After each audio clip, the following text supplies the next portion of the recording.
திராவிட அரசியல் நல்ல அரசியலா கெட்ட அரசியலா நீங்க சொல்லுங்க.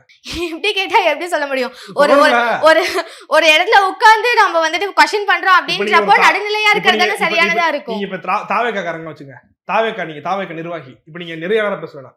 இப்ப நீங்க என்ன சொல்றீங்க? திராவிட அரசியல் நல்ல அரசியலா கெட்ட அரசியலா?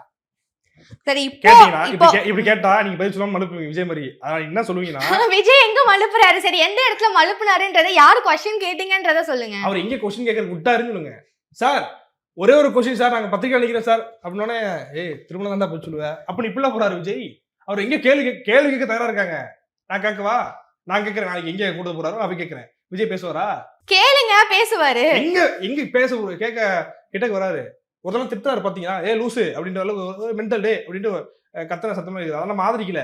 ஆனா அந்த அளவுக்கு பத்திரிகையாளர்கள் வந்து காரி துப்பும் அளவிற்கு இன்றைக்கு பல பத்திரிகையாளரே காரி துப்பும் அளவிற்கு விஜய் இருக்கிறாருன்னா அப்ப எப்படி கேள்வி கேட்க மாட்டாரு இவரு?